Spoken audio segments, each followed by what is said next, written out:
What are you drinking tonight? Again, water with lemon essential oil.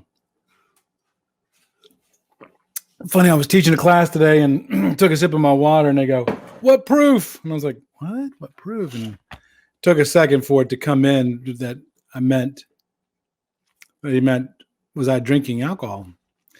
No, Chuck was not drinking alcohol.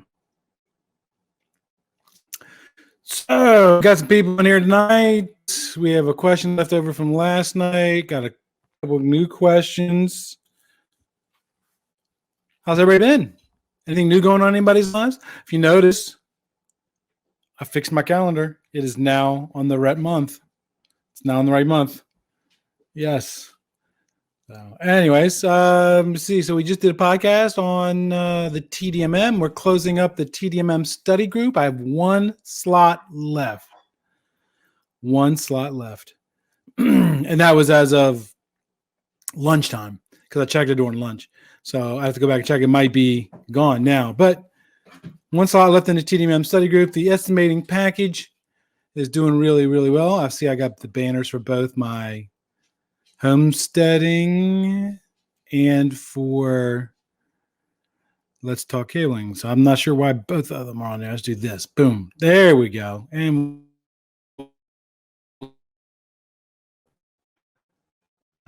to none.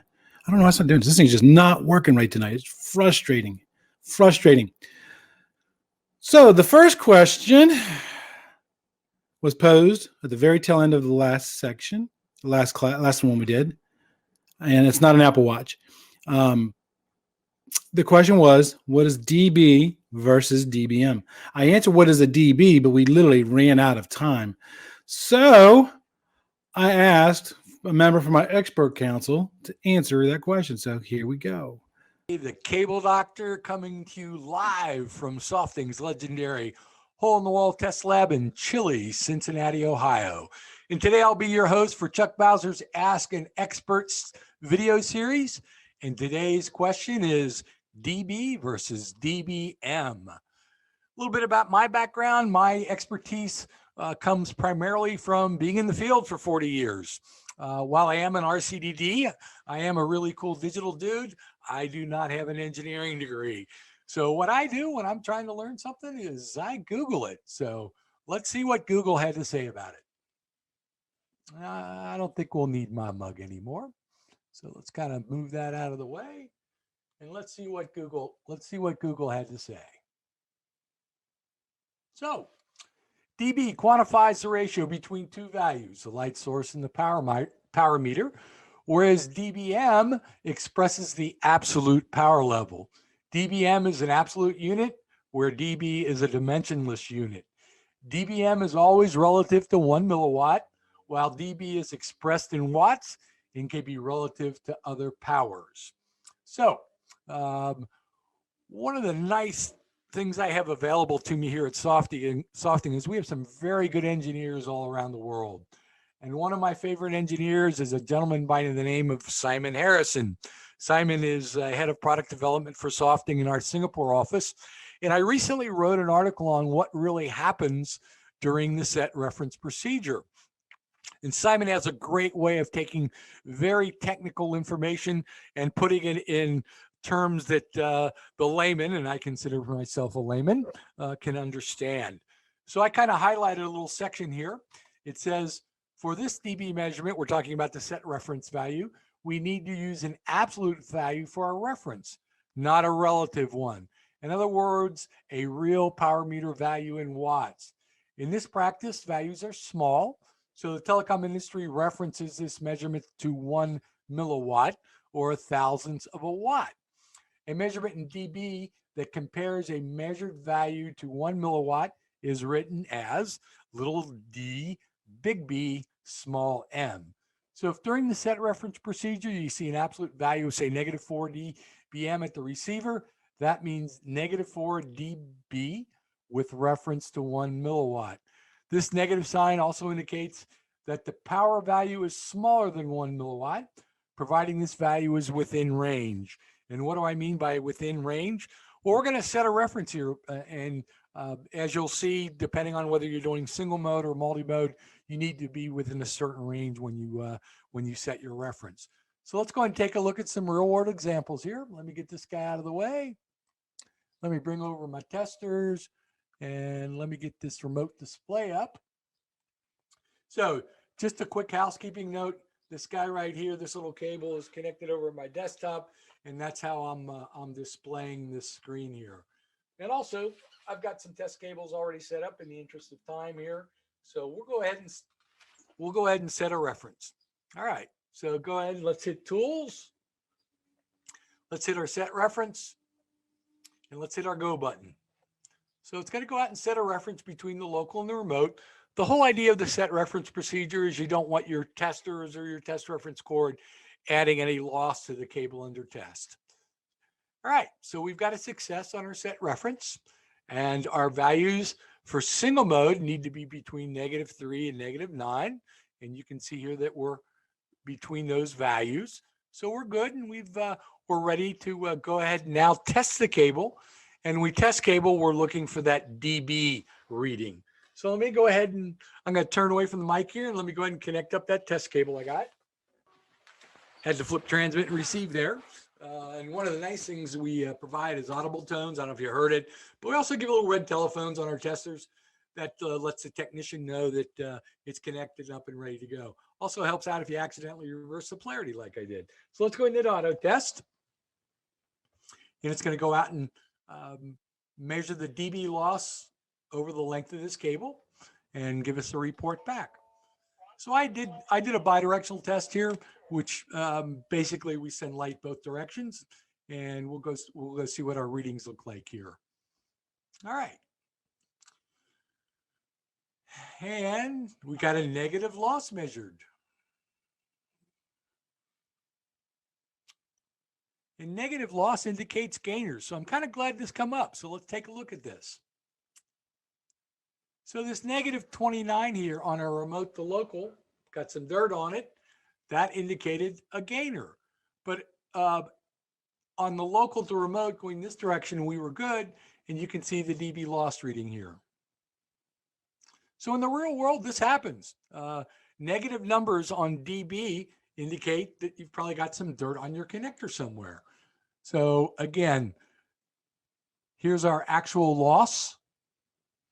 And our limited is set in the tester, and then there's your margin. So very helpful information. And again, just to recap. So dBm is used when you're setting a reference, and it's a negative number. dB is the reading you will get when you actually measure the loss on your cable under test. Generally speaking, the lower the number, the better. Because if you have a lower loss here, that's less loss that you had on your fiber optic cable. And in the set reference measurement, negative numbers lower are typically better, but there are specific values that you're looking for, whether it's multi-mode or single mode cable. So I've got some additional information here for you. Let me get this out of the way. Make that big. I'll get that guy out of the way. Let me make this big. And let's go down to our last page. And here's some additional resources for you. And I'll leave this up on the screen for a second. And a quick shout out to Chuck. I want to thank him. Chuck is absolutely instrumental in trying to educate the contractor industry. And I wanted to say a quick thank you. And be sure to visit his After Hours with Chuck, which is his podcast, or his 5 minutes with an RCDD, which is just really, really helpful information. I want to thank you for watching the video today, and I hope you found it helpful. Have a great day. Very cool. How'd you guys like that? You want me to do more of those? So what happened was, again, he added, that's that question at the tail end of the last week's After Hours thing, and I didn't get a chance to answer that. So I had Mike record a response, and that was actually a recording. And it looks like it went okay. The only thing I have issue with is it's not 5 minutes with an RCDD anymore. It hasn't gone by that name in quite a while. Bixie and I just couldn't come to agreement on the name. So that's why they changed the name to Let's Talk Cabling Podcast. So no harsh feelings, we just couldn't come to an agreement on it. So no big deal. So before we get moving on, make sure you put your questions in the chat box. Or is it that way? Yeah, it's that way, actually. Put your questions in the chat box so we can make sure that we answer them. But I do have a few more questions. We'll take another sip of my drink. Some things coming up on the podcast. We've got working on the fire stopping class. That'll be done pretty soon. And looking forward to launching the TDMM study group. So the first question came from Jean Wilcox in New Kensington, Pennsylvania. And she says, what is Ma Bell? I've heard it talked about by people on my crew. I just don't know what that means. Ma Bell is just an affectionate name for AT&T. Before divestiture, AT&T included, it was all the AT&T operating companies were AT&T, all of the regional Bell operating companies like, back then it was C&P, but now it's Bell Atlantic, Southwest Bell, Cincinnati Bell. Those are all called regional operating Bell companies. They all fell under that one umbrella. And the reason they called it Ma Bell was because it was a cradle-to-grave job. You started there when you got out of high school. You retired there 40 years later, 30 years later, whatever. That's the only job you ever had. And old Ma took care of you the whole entire time. That's where the term Ma Bell comes from. So generally when you hear that, somebody who has been exposed to that person. So that's what Ma Bell means. Then the next question comes from Mary Brady in Portland. And she says, I have an 1/8-inch fish tape and I'm having issues fishing in open ceiling. Do I need to get a 1/4-inch fish tape? Okay, so fish tapes. What she's talking about there is the thickness. So an 1/8 inch is a narrow one. The 1/4 inch is a little bit bigger. Neither one of those are really good options for fishing in an open ceiling. I'll get to that in a second. An 1/8 inch, and they also come in, when you see them, when you go to buy them, they're like 1/8 by 50, 1/8 by 100, 1/8 by 200, right? That tells you the length of it. The problem with the 1/8 fish tapes is they get a memory, especially if you send it through a conduit that's got a lot of bends and stuff like that. So what happens is when you go to pull it back out, if you were just kind of like laying on the floor, they would just kind of be all bent and hang over. If you try to send that in an open ceiling, it's going to want to kind of buckle up and then lay over and then kind of just do a big circle because that's the memory. So an 1/8 inch fish tape is not really good for open ceilings. It's really good for conduits with bends. It's also good for dropping cable down a wall, and even sometimes some insulated walls. Matter of fact, what we used to do a lot of times is when we had a fish tape that was just getting so bad that the first 20, 50 feet would get so bent, we would literally cut it off and then take another piece out of that, about maybe 8 or 9 feet long, cut that. And we used to use that one piece just to fish down walls. Now, a 1/4-inch fish tape, it's a little bit bigger. It's not as easy to go through conduit systems. It can go through a conduit. Bigger conduits are easy to go through, but your small conduit systems, it'll go through it, but you're going to have to fight it. It's really good for fishing down walls and fishing down insulated walls. Now, walls come insulated in 2 different ways, right? They're either just that batting, or sometimes you'll get that insulation that's really, really thick. Well, that's where the 1/4-inch fish tape really comes into its own, because you can push it down between the wall and that really thick batting, and boom, it'll pop out right where you need it to pop out. So that's really good for that. Open ceilings. There's a couple different ways you can fish in an open ceiling. The easiest way is to get a ball of string and a fresh roll of electrical tape. And then what you're going to do is you're going to take that string, you're going to tie it onto electrical tape. You can tie it really well. You can make yourself a little pile right on the tile in front of you, and you take that tape and you're going to throw it. Now, when you throw it, I don't have a roll of tape in here, but you want to roll it, throw it so when it hits the ceiling panel, it continues the roll. The momentum keeps it going forward. Funny story. You got to be careful doing this in an existing office, because I was doing that one time and they were already, the people working in the office were already worried about rats in the ceiling. I don't know why they had that issue, but so we're up in the ceiling, we're tossing this roll of tape and it hits the tile and it goes boom, and it jumps and boom, boom, boom, boom, boom. And did this right over this one lady's desk. I thought she was going to come out of her chair. So that's one way of doing that. The old Ma Bell guys, there you go. There's Ma Bell for you. they used to be able to, from the garage, used to get these roll of twine.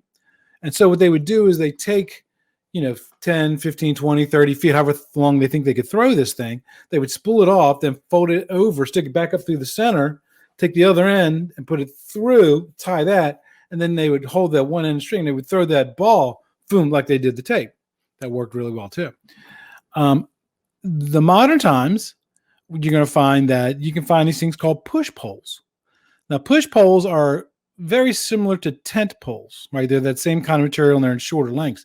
But the push poles, they have one has got a thread on it, the other they both have threads. One's a male end, one's a female end. So you get them in a pack, you climb your ladder, you put the first one on, you take the second one, you screw it in, you push it, take the third one, screw it in, you push it, put the fourth one on, you screw it, and you just keep going. And that thing will go as long as you want it.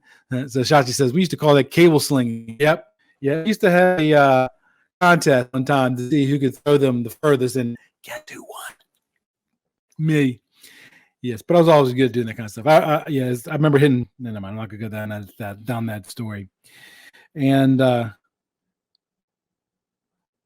was one other thing I want to talk about with that. Gray Bar used to sell this thing. I can't remember what they called it, but it was like a kind of like a little handheld Nerf gun, you know what I mean? And it had like a rubber band inside of it. And then it had like some fishing line on it. And you can go in the ceiling and click, and it would launch this weight that had a fishing line attached to it. And then you could, the other person would get it, attach a pull string, and you would kind of wind it back up and pull it back. Something else that I heard too, you hear this all the time. Oh, I got a ferret. I got a trained ferret. I just put it up in the ceiling and I let it go running around. I got trained. I've heard people say that. I've never seen it. And another one that you hear is remote control cars. Oh, I got a remote control car that I would send through the ceiling. And yeah, there's a lot of electromagnetic interference in the ceiling with the fluorescent ballast and stuff like that. And there's sometimes you can't go through that kind of stuff. So magnet fishing. So somebody said magnet fishing in the comments. Yeah, magnet fishing doesn't work too well in that kind of scenario. Well, I can't say that because the only I go magnet fishing here, but I've got a 500-pound magnet that I go fishing with, and it doesn't weigh 500 pounds, but it can pick up 500 pounds, and it's about, I don't know, it's maybe 6-8 inches in circumference.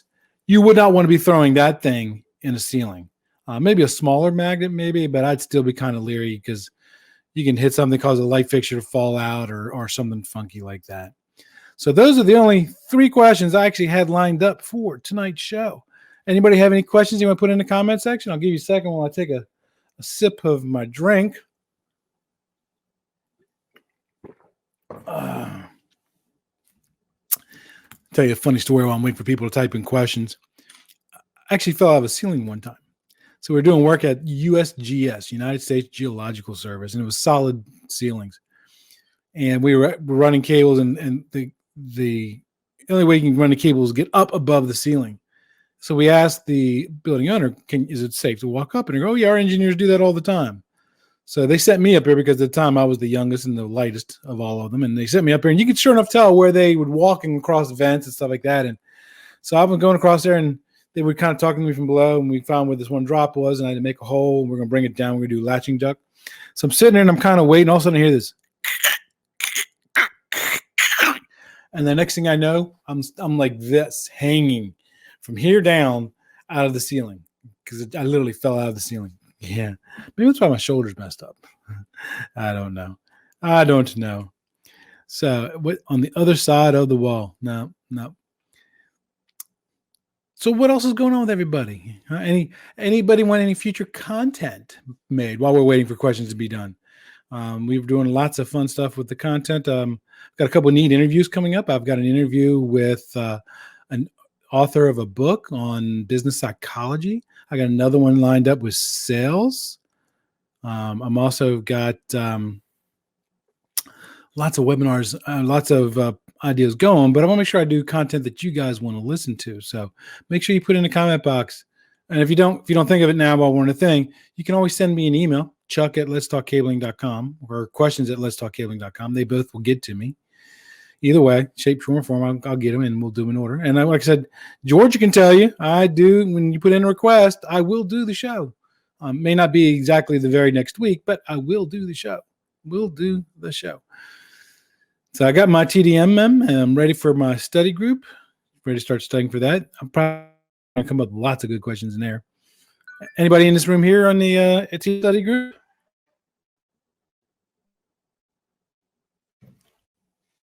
Nobody. Oh, okay. Oh, all right. Very good. Okay. Well, if you don't have any other questions, I'm just going to call this an early night. I've got a brand spanking new puppy out there, and a wife who doesn't feel very good. So I'm sure she would appreciate the break from watching that rambunctious little puppy. Anybody? Last chance? Stories from the John. Yeah. Oh, I got lots of stories. Lots of stories. But this is not about stories. This is about helping everybody get better with the in the communications industry. So unless nobody else has anything else, we're just going to cut short at just those 4 questions tonight, and we'll see you guys next Thursday night. And I'm going to try to get the LinkedIn thing fixed by then. I promise. I don't know what the issue is and why it's causing me so many problems, but it worked fine last weekend. Don't know what's going on with it this weekend. So until next time, everybody, be safe out there.